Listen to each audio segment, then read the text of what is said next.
안녕하세요. 김호준입니다.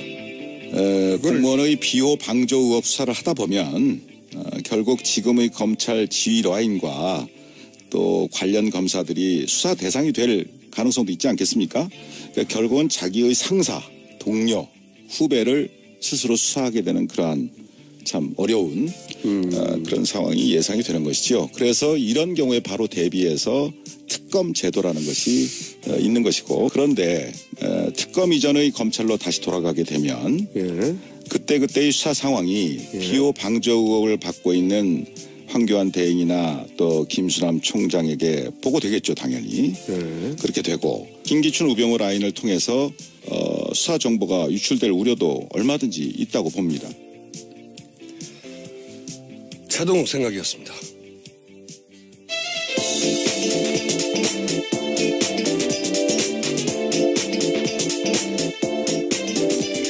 시사인의 김은지입니다.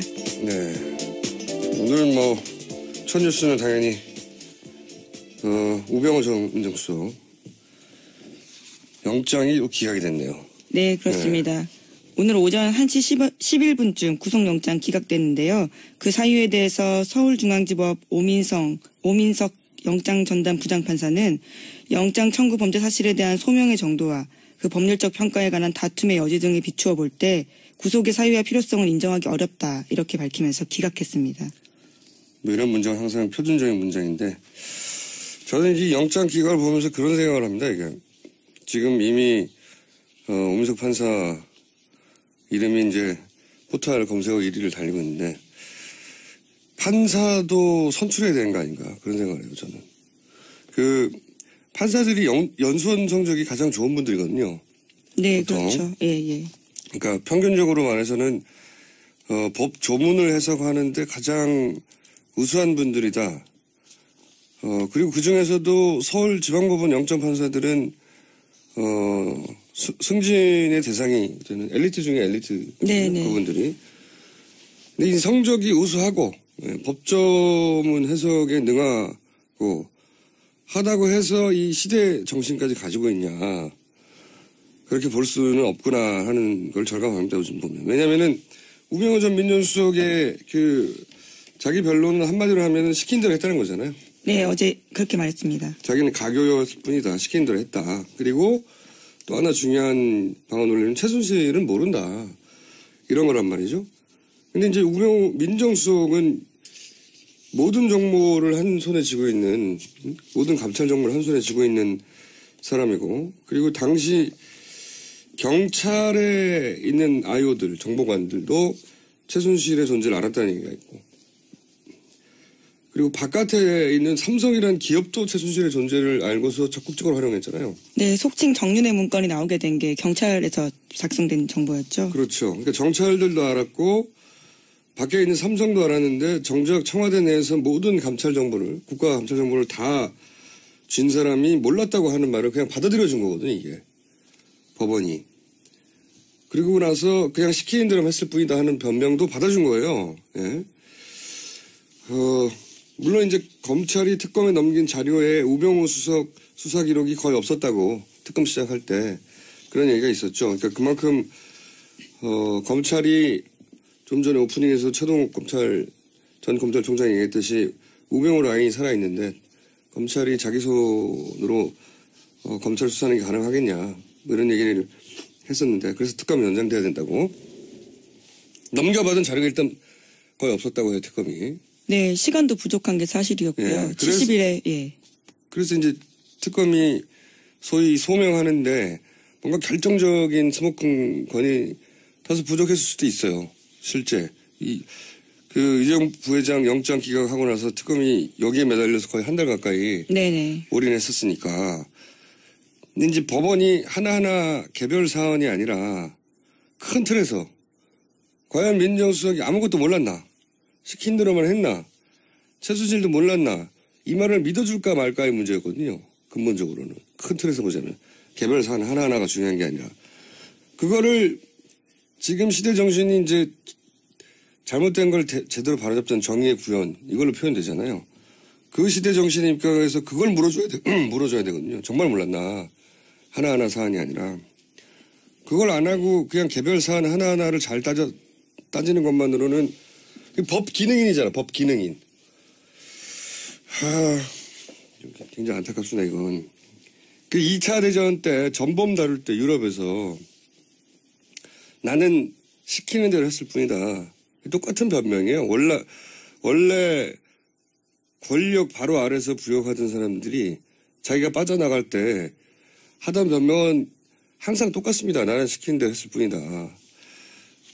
근데 그때 당시 유럽에서는 그 정도 자리까지 갔는데 그게 잘못된 명령이라는 걸 모르고 시킨 대로 했다는 자체가 죄다. 이렇게 판결했거든요. 네. 지금 이게 물론 최종 판결이 아니라 영장 청구에 대한 결정이긴 하지만 이 결정이 사회에 주는 메시지는 자기 판단 없이 시킨 대로만 했다고 하면 빠져나갈 수 있구나 하는 거예요. 그걸 다시 한번 확인시켜 주는 거거든요. 그래서 저는 그 판사 사법부 주요 직책을 선출직으로. 이 새로운 아이디어입니다. 그런 나라 있어요. 예. 판사가 되기 위해서는 법만 공부할 게 아니라 뭐 변호사나 사회 경험을 일정 정도 하고 나서 되는 걸로 요건을 만들거나 법만 공부해서 세상을 판단하는 게 가지는 한계를 요즘 절감합니다. 정말로. 우병우 민정수석에 대한 이야기는 가장 이 최순실 게이트 처음에 나왔던 얘기거든요. 가장 먼저 우병우 전 민정수석에 대한 얘기부터 나온 거예요. 예. 근데 결국 특검 막바지에 마지막 영장 청구도 기각됐다. 네. 화가 난 분들이 굉장히 많을 것 같은데. 관련해서 보도도 많이 있었죠. 그렇지 않다고 하는, 몰랐다는 게 아니라는. 네, 어제 형사재판에서요. 최순실 씨 형사재판이었는데 여기 증인으로 참석했던 최철 전 문체부 장관 보좌관이 있습니다. 이 사람이 어제 나와서 한 진술에서요. 자기가 고영태 씨한테 들었는데 최순실 씨가 우 전 수석과 친분이 있다라는 거고요. 그래서 실제로 고영태 씨가 최순실 씨한테 들었다면서 곧 너 민정수석실에서 조사한다 이런 말을 했다고 합니다. 그리고 실제로 청와대 행정관을 만나서 자기가 조사받았다라는 거죠. 네. 그러니까 최순실 씨를 알았다고 하는 결정적인 물증들은 다 사라졌어요. 뭐 폰도 통통 빈 채로 냈잖아요. 네, 워낙 늦게 수사가 들어가서요. 그리고 우병우 민정수석이야말로 엘리트 검찰이었기 때문에 검찰이 어떻게 수사하는지 다 아니까 미리 다 인멸을 했겠죠, 당연히. 근데 보면은 이제 최근에 나온 얘기들이 우병우 장모와 최순실의 친분. 네네. 뭐 이건 여러 차례 여러 각도에서 나왔고. 그리고 장인과 최태민의 친분. 네, 이상달 씨요. 네, 이것도 증언이 있었고, 그리고 장모가 구국봉사단, 최태민의 구국봉사단 그 시절부터 이미 수십 년 전부터 인연이 있었다고 하는 증언도 있었고, 그러니까 최 씨가 우병우 처가 사이에 오랜 커넥션도 굉장히 많이 나왔었거든요. 네. 그런데 결국 모른다는 얘기를 그냥 받아들여 준 거죠. 네. 예, 심지어 인사 관련된 정보를 최순실 씨가 받았다. 민정수석실을 통해서 이런 것도 어제 그제 계속 나왔는데요. 받아들여지지 않은 거죠. 그러니까 이제 법만 공부한 사람들에게 가장 중요한 그 어떤 시대적 가치를 결정하는 판결을 맡기는 게 맞느냐 하는 의무를 가지게 되는 거죠, 이게. 예. 그래서 모든 판사를 저희가 선출직으로 구할 수는 없지만 가장 요직에 있는 분들, 뭐 대법원장이라든가 이런 분들은 선출직으로 해야 되는 게 아닌가 그런 생각합니다. 자, 이 뉴스는 아마도 오늘도 다루고 내일도 다루고 계속해서 다뤄줘야 이 미제 사건이죠. 미제 사건이라고 부르며 계속 다뤄야 될 것 같고요. 다른 뉴스는 어떤 게 있습니까? 네, 야권이 특검 연장 법안 국회의장 직권 상정까지 거론하면서 황교안 권한대행을 압박하고 있습니다. 하지만 황대행은 아직까지도요 원론적인 입장만 내놓고 있습니다. 원론적인 입장이 아니라 안 한다니까요. 안 하려고 하는 거죠. 한다면 뭐 벌써 진작에 과거의 특검처럼 일주일 전에 통보했겠죠. 그래야지 뭐 연장을 준비하든지 다음을 준비할 텐데 말을 안 하잖아요. 마지막 날까지. 면밀히 검토 중이다. 이렇게 굉장히 비겁한 태도라고 봅니다. 안 할 거면 그냥 하지 말던가. 그렇게 미리 말하던가. 마지막 순간까지 그냥 시간을 쥐어짜서 주지 않겠다는 거죠. 네. 참. 남부가 이제 직권상정인데 정세균 국회의장이 직권상정에 대해서 기본적으로 부정적인 분이에요, 이분이. 네. 그래서 직권상정 하나 남은, 만약에 특검을 연장하자면 직권상정이라는 방법 하나 남았는데 정치권 이걸 어떻게 풀어갈지. 네, 어제 여야 교섭단체가 합의해야 된다 이렇게 밝혔거든요. 그러니까요. 그런데 예, 자유한국당이 반대하고 있는 상황입니다. 직권상정이라는 것도 여야가 합의해야 하는 걸로 지금 법이 정해져 있어요. 네. 국회 선진화법이라는 게 천재지변, 뭐 전시, 사변에 준하는 국가 비상사태 또는 교섭단체 대표, 여기는 이제 자유한국당이 이제 걸림돌이 되고 있는 상황인 거죠. 다 합의해야 되는데 자유한국당에서 반대하기 때문에 여기서 그러면 남은 것은 지금 상황이 국가 비상사태냐, 여기 해석이 남았는데 정세균 국회의장의 경우에는 이 적용을 엄격하게 해야 된다는 기본 입장이어서 직권상정 외에는 방법이 없는데 과연 직권상정을 할지. 하루밖에 안 남았습니다. 자, 요 사안은 제가 잠시 후 3부에서 다뤄보기로 하고요. 다음 뉴스는요? 네, 박 대통령 자진 사퇴론이 나오고 있다라는 보도인데요. 대통령이 헌법재판소 탄핵 심판 결정 전에 자진 사퇴하는 명예로운 퇴진론이 여권에서 다시 고개를 들고 있다라는 보도가 나오고 있습니다. 그러니까 헌재 탄핵 결정이 나오기 전까지가 사퇴의 마지막 시점이라고 본다라는 건데요. 그렇게 함으로써 지지층 결집하겠다라는 뜻으로 보인다라는 거죠. 이 뉴스가 굉장히 많이 나오는데 이 뉴스의 해석을 그러니까 자유한국당이 박근혜 대통령이 헌재를 통해 탄핵이 될 것 같으니까, 탄핵이 인용될 것 같으니까 인용되기 전에 사퇴로 명예롭게 퇴진할 수 있도록 해주자라는 의미로 이 이야기를 하는 걸로 해석해요. 그죠? 그러니까 그만큼 탄핵 인용이 나올 가능성이 높으니까 새누리당이 이런 주장을 한다고 해석들을 모든 언론이 하는데 저는 반대로 해석합니다.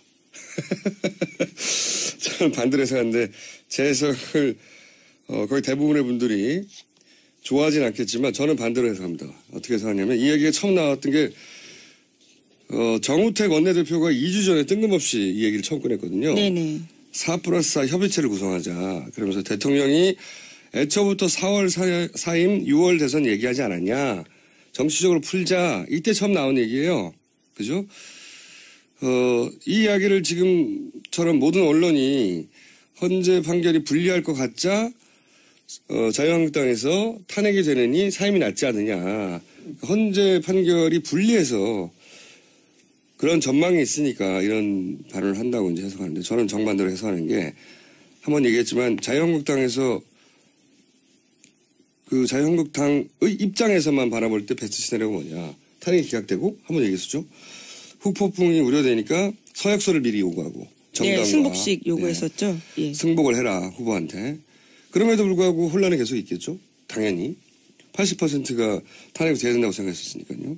그럼 이제 이때 대통령이 구국의 결단을 하고 퇴임하고 그러면서 대선에서 유리한 국면을 만들겠다. 이게 시나리오라고 말씀드렸는데 그런 시나리오가 있을 수 있다고 제가 확정할 수는 없지만 있을 수 있다고. 여기서 결정적 문제가 한 가지 걸려요. 사임을 하면 박근혜 대통령이 소추 대상이 됩니다. 그렇죠? 지금 이미 많은 혐의가 걸려있고 기소 직전이란 말이에요. 기소를 이렇게 못하는 걸 뿐이지 기소할 사항들은 이미 줄 서 있는데. 네, 특검이 그래서 기소 중지로 넘기겠다 이렇게 그렇죠. 밝히고 있죠. 소추 대상 내려오는 순간부터는 기소가 돼야 되는 거예요. 그러면 이걸 어떻게 풀어야 되느냐. 대통령이 만약에 그 베스트 시나리오대로 자유한국당에 기각을 했어도 사임을 하지 않으면 그죠? 올해 연말까지 대통령을 계속하면 과연 정상적인 국가 상태가 유지될 수 있겠냐? 아닐 거 아닙니까?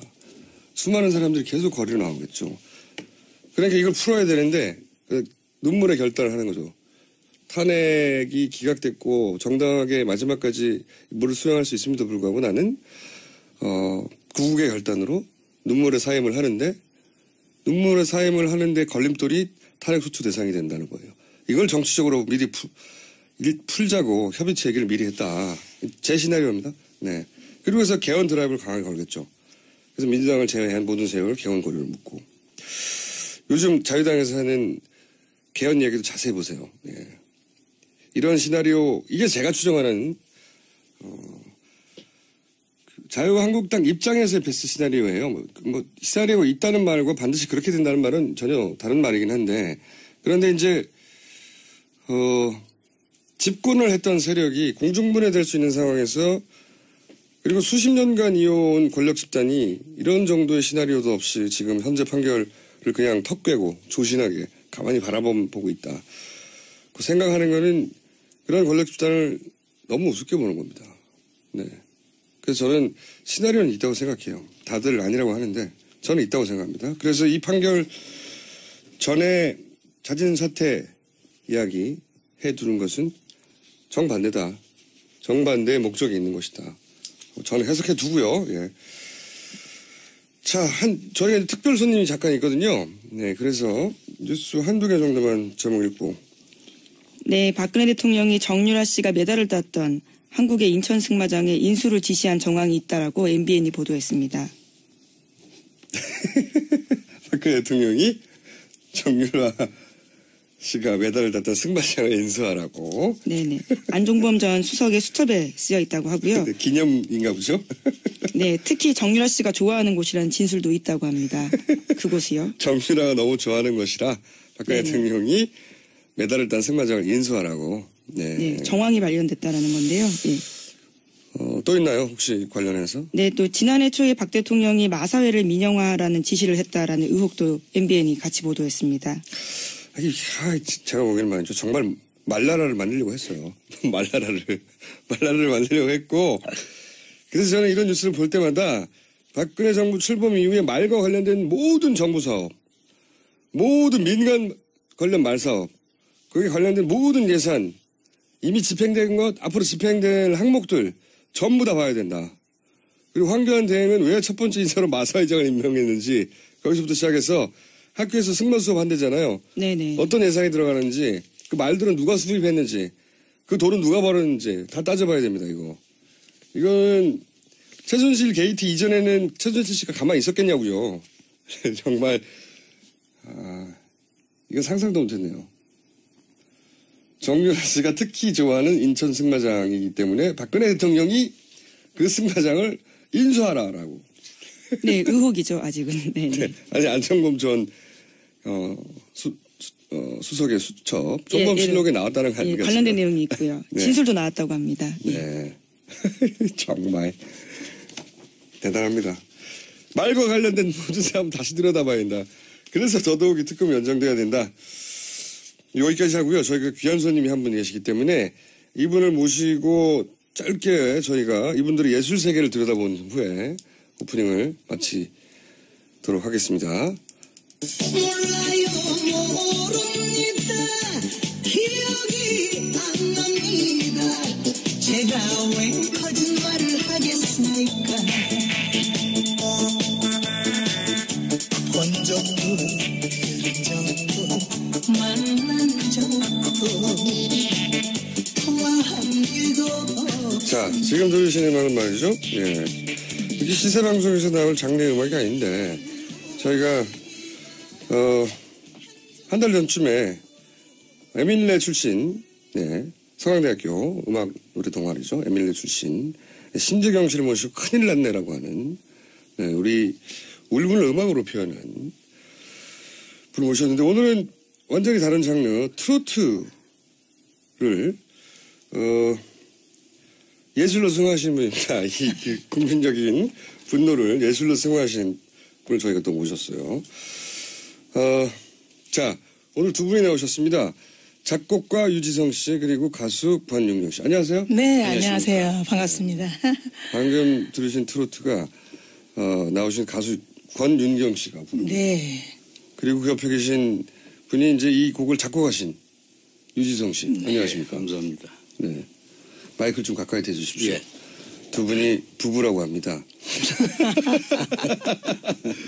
네. 분노를, 우병우 전 민정수석의 영장 기각에 대한 분노를 저희가 오늘 예술적으로 좀 승화해 보려고 두 분 모셨는데, 이 트로트를 왜 작곡하신 겁니까? 그 기가 막혀서 했습니다. 우연히 네. 밤새고 녹음 작업을 끝내고 이제 우연히 국정조사 청문회를 보는데 네. 우리 일반 상식을 너무 뛰어넘는 얘기들을 하길래 이거 저 국가 지도나 이 권력자들이 이래서는 되겠는가. 내가 음악을 50년을 한 사람이 예. 나처럼 가슴이 답답한 국민들이 얼마나 많을까. 이거 한번 확 뚫어주고 싶어서 안 뚫릴지 모르겠지만은 뭔가 그래서 뭐 주위의 만류를 무릅쓰고 주위에서 만류했어요? 만류 정도가 아니죠. 그래서 내가 죽을 테니까 니들은 각자 일하고 난 이걸 써야 되겠다. 이 아주 노랫말이 힘들었습니다. 주위에서 너무 뭐 붙잡고 늘어져가지고. 너무 세게 했다가는 나중에 보복당한다. 말도 못했죠. 그럼에도 불구하고 그 분노를 참을 수가 없어서 예, 화가 나고. 제가 오늘 여기 나오지 말았어야 돼요. 얘기하다 보면 자꾸만 톤이 올라가가지고.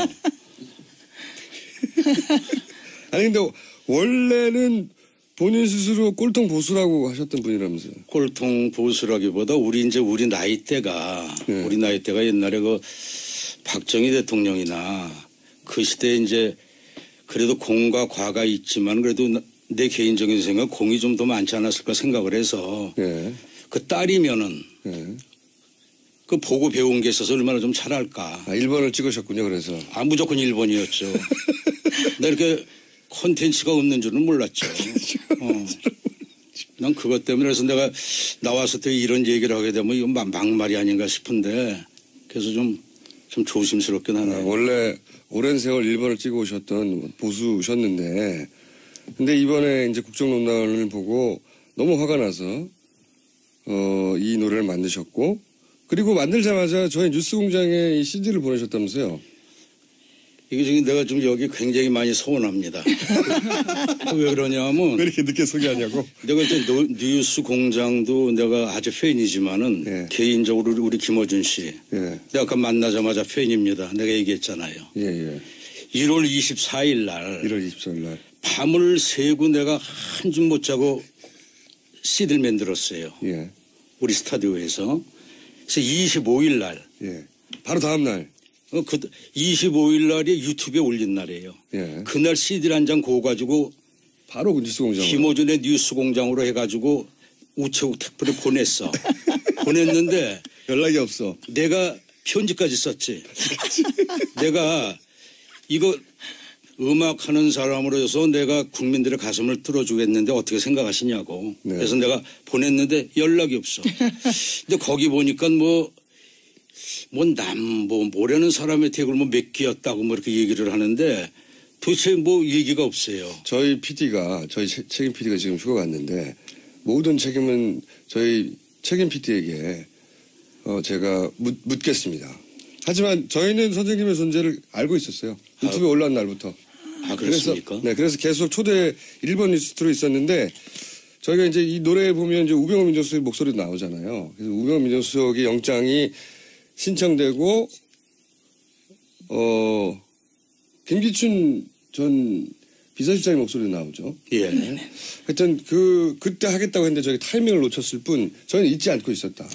저는 하여튼 여기 이 프로를 맨 처음에 내가 나오고 싶어가지고. 근데 원래 이게 전통 보수셨고 1번을 계속 찍었고 박근혜 대통령을 찍으셨던 분인데 어떻게 뉴스공장을 듣게 되셨어요? 물론 그럴 수밖에 없었겠죠. 그럼요. 그거는 정치에 관심이 없었기 때문에. 그전에는. 정치인 지금 정치인입니까? 자. 국민의 지도자가 아니라고 생각하기 때문에 관심도 없고. 근데 이제 선거 올 때는 그냥 1번을 쭉 찍어왔죠. 자, 이게 이제 80%가 탄핵을 원한다고 하는 민심의 실체라고 봐요. 1번을 찍었던 분들도. 근데 이제 작곡가이신 남편분 얘기만 계속 들었는데 실제 주인공은 옆에 계신 아내분 권윤경 씨 가수입니다. 노래를 들어봐야 될 것 같아요. 일단 노래를 듣고 저희가 이게 음악 프로가 아니어서 오랜 시간을 못 드리고 음악을 듣고 혹시 남은 이야기가 있다면 짧게 이어가는 먼저 들어보겠습니다.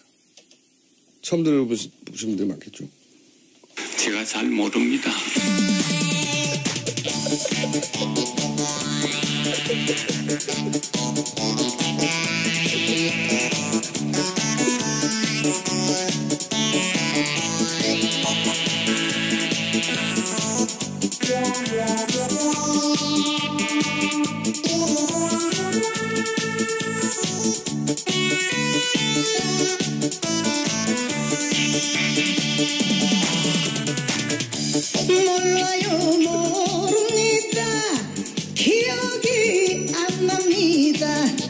제가 왜 거짓말을 하겠습니까?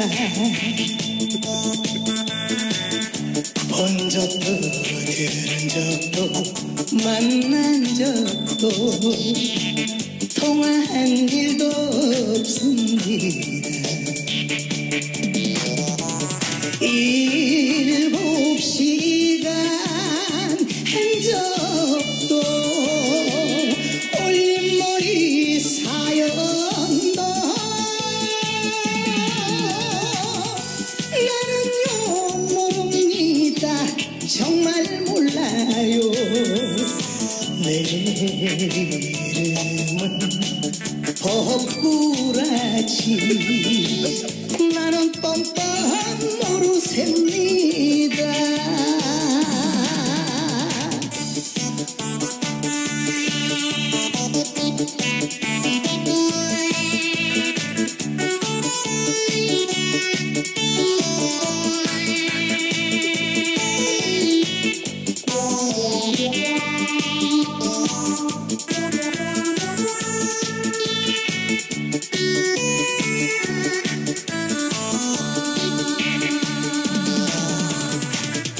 몰라요 모릅니다.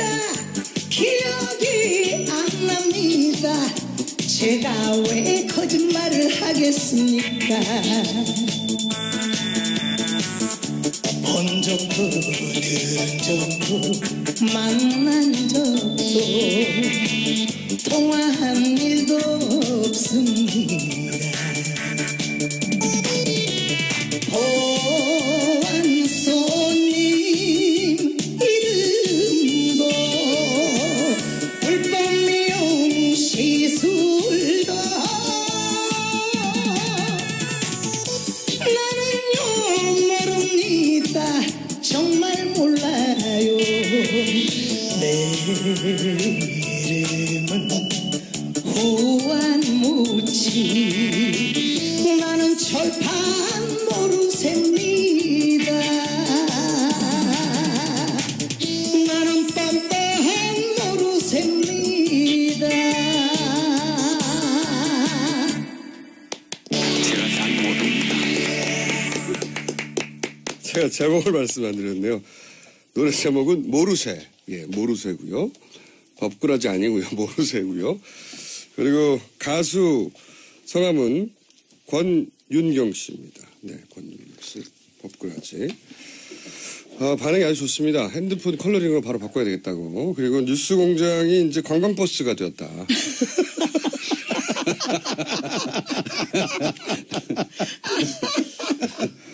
네, 분노도 예술로 승화할 수가 있어요. 네, 오늘은 기쁠 때도 노래하지만 화날 때도 노래한다. 자, 혹시 저희가 조만간 저 심재경 씨와 뭐랄까요? 콜라보? 콜라보. 예. 그런 거 해보시면 좋을 것 같다는 생각을 하는데, 마지막으로 오늘은 가시기 전에, 여보세요? 저를 좀 봐주십시오. 예. 두 분이. 예. 저기, 작곡가 유지정 씨에게 제가 여쭤보고 싶은 게, 네. 이게 끝이 아니죠. 지금 피를 받으신 것 같은데 또 만드실 생각이 있으신 거죠? 아니, 먼저 정월 초하루 날 그 기자들을 뭐 상춘제인가 어디 불러놔 놓고 예, 예. 일방적으로 예. 엮였다 그러는데 예, 예. 그게 대통령의 그 어휘인가 싶어가지고 엮였다가, 예. 지금 엮였어요. 좀 준비 중에 있습니다. 엮였어.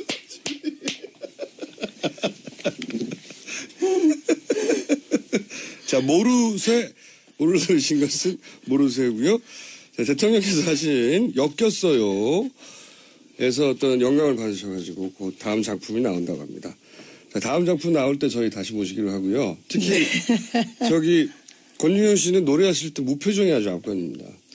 이렇게 표정이 없으세요. 법꾸라지 할 때. 자, 오늘은 여기까지 모시고 다음 곡 나올 때 또 한번 수트에 나와주십시오. 감사합니다. 네, 감사합니다. 예. 여기 가장 좋은 분들이거든요. 네, 보통. 그렇죠. 예, 예. 그러니까 평균적으로 말해서는 법 조문을 해석하는데 가장 우수한 분들이다. 그리고 그 중에서도 서울지방법원 영장판사들은 승진의 대상이 되는 엘리트 중에 엘리트 네네. 그분들이. 근데 이 성적이 우수하고 법조문 해석에 능하고 하다고 해서 이 시대 정신까지 가지고 있냐. 그렇게 볼 수는 없구나 하는 걸 절감합니다, 요즘 보면. 왜냐면은 우병우 전 민정수석의 자기 변론은 한마디로 하면은 시킨 대로 했다는 거잖아요. 네, 어제 그렇게 말했습니다. 자기는 가교였을 뿐이다. 시킨 대로 했다. 그리고 또 하나 중요한 방언 논리는 최순실은 모른다. 이런 거란 말이죠. 근데 이제 우병우 민정수석은 모든 정보를 한 손에 쥐고 있는, 모든 감찰 정보를 한 손에 쥐고 있는 사람이고, 그리고 당시 경찰에 있는 아이오들, 정보관들도 최순실의 존재를 알았다는 얘기가 있고, 그리고 바깥에 있는 삼성이라는 기업도 최순실의 존재를 알고서 적극적으로 활용했잖아요. 네, 속칭 정윤회 문건이 나오게 된 게 경찰에서 작성된 정보였죠. 그렇죠. 그러니까 정찰들도 알았고 밖에 있는 삼성도 알았는데 정작 청와대 내에서 모든 감찰 정보를, 국가 감찰 정보를 다 쥔 사람이 몰랐다고 하는 말을 그냥 받아들여 준 거거든요, 이게. 법원이. 그리고 나서 그냥 시키는 대로 했을 뿐이다 하는 변명도 받아준 거예요. 예. 물론 이제 검찰이 특검에 넘긴 자료에 우병우 수석 수사 기록이 거의 없었다고 특검 시작할 때 그런 얘기가 있었죠. 그러니까 그만큼 검찰이 좀 전에 오프닝에서 최동욱 전 검찰총장이 얘기했듯이 우병우 라인이 살아있는데 검찰이 안녕하세요, 김호준입니다. 공무원의 비호 방조 의혹 수사를 하다 보면 결국 지금의 검찰 지휘 라인과 또 관련 검사들이 수사 대상이 될 가능성도 있지 않겠습니까? 그러니까 결국은 자기의 상사, 동료, 후배를 스스로 수사하게 되는 그러한 참 어려운 그런 상황이 예상이 되는 것이죠. 그래서 이런 경우에 바로 대비해서 특검 제도라는 것이 있는 것이고, 그런데 특검 이전의 검찰로 다시 돌아가게 되면 그때그때의 수사 상황이 비호 방조 의혹을 받고 있는 황교안 대행이나 또 김수남 총장에게 보고되겠죠, 당연히. 그렇게 되고 김기춘 우병우 라인을 통해서 수사 정보가 유출될 우려도 얼마든지 있다고 봅니다. 최동욱 생각이었습니다.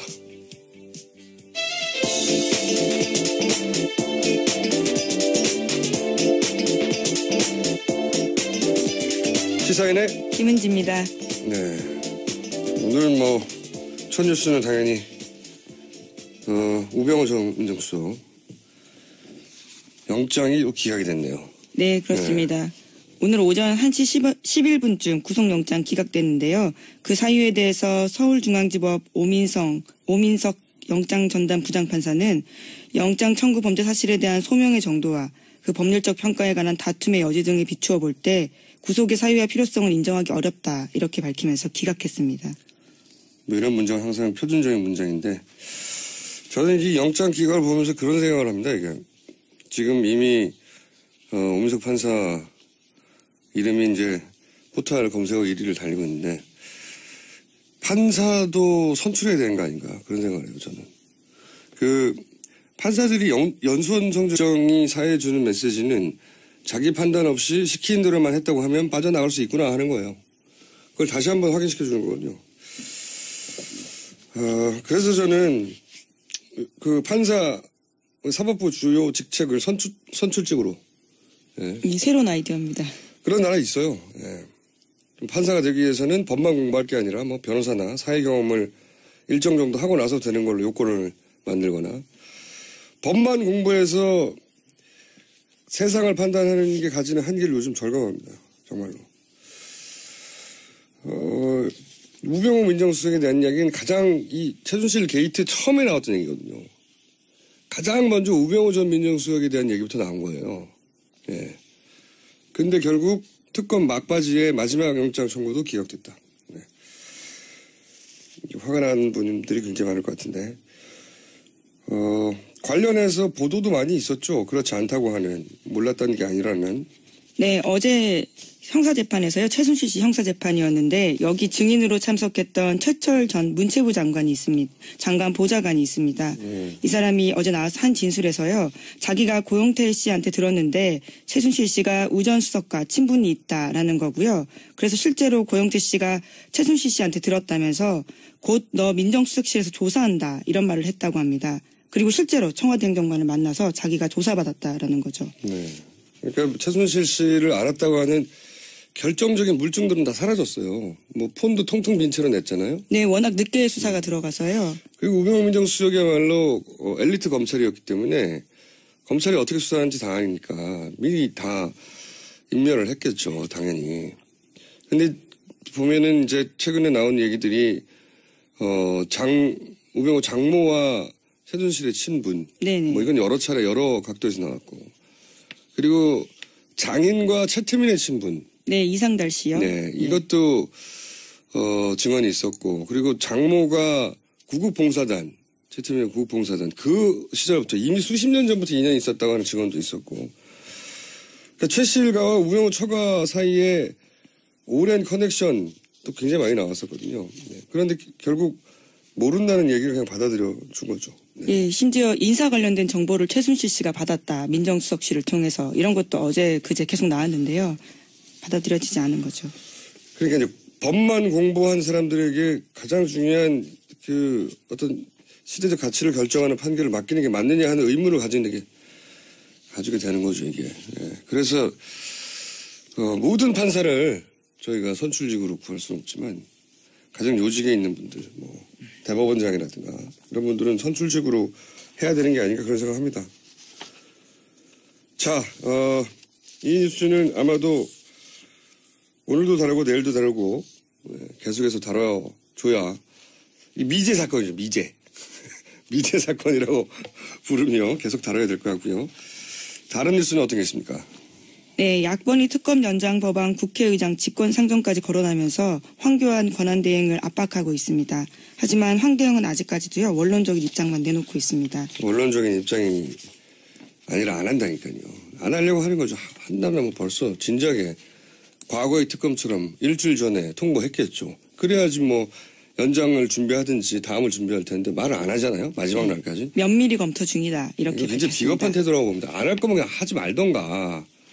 그렇게 미리 말하던가. 마지막 순간까지 그냥 시간을 쥐어짜서 주지 않겠다는 거죠. 네. 오늘로 검찰 수사하는 게 가능하겠냐. 뭐 이런 얘기를 했었는데 그래서 특검이 연장돼야 된다고. 넘겨받은 자료가 일단 거의 없었다고 해요, 특검이. 네, 시간도 부족한 게 사실이었고요. 예, 70일에 예. 그래서 이제 특검이 소위 소명하는데 뭔가 결정적인 스모킹 건이 다소 부족했을 수도 있어요.